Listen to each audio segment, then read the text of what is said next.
Chapter 3 in the book of Esther. Haman offended by Mordecai. After these things, King Ahasuerus advanced. Haman, son of Amadathi,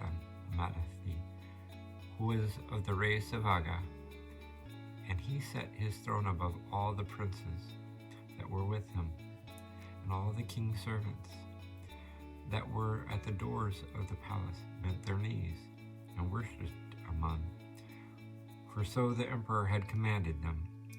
Only Mordecai did not bend a knee, nor worship him. And the king's servants that were chief at the doors of the palace said to him, Why dost thou alone not observe the king's commandment? And when they were saying this often, and he would not hearken to them, they told Haman, desirous to know whether he would continue in his resolution, for he had told them that he was a Jew. Now when Haman had heard this, and had proved by experience that Mordecai did not bend his knee to him, nor worship him, he was exceedingly angry. And when he counted it nothing to lay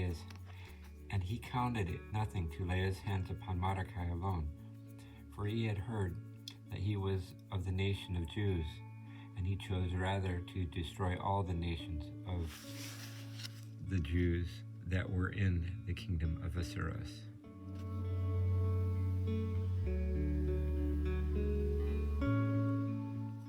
Ahasuerus' decree is the Jews' destruction.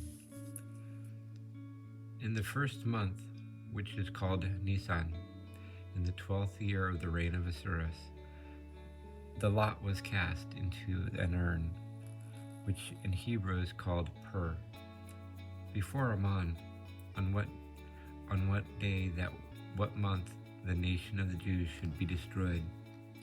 And there came out the 12th month, which is called Adar.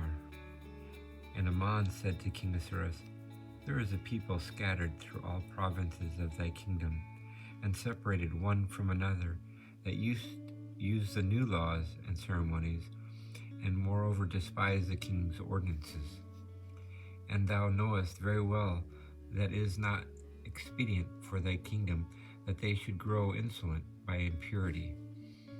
If it pleases thee, decree that may be destroyed, and I will pay 10,000 talents to my treasurers. And the king took the ring that he used from his own hand, and gave it to Haman, son of Amadathi, of the race of Aga, the enemies of the Jews. And he said to him, As to the money which thou promised, keep it for thyself, and as to the people, do with them as seemeth good to thee. And the king's scribes were called in the first month Nisan, on the 13th day of the same month, and they wrote as Haman had commanded, to all the king's lieutenants, and to the judges of the provinces, and of the divers nations. And every nation could read and hear according to their different languages, in the name of King Ahasuerus.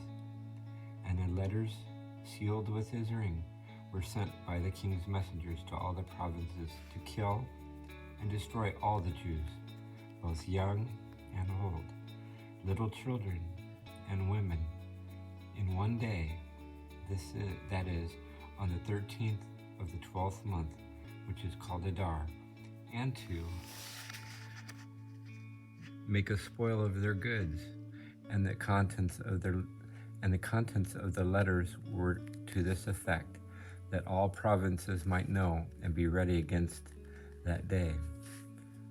The couriers that were sent made haste to fulfill the king's commandment, and immediately the edict was hung up in Susan, the king and Haman feasting together, and all the Jews that were in the city weeping.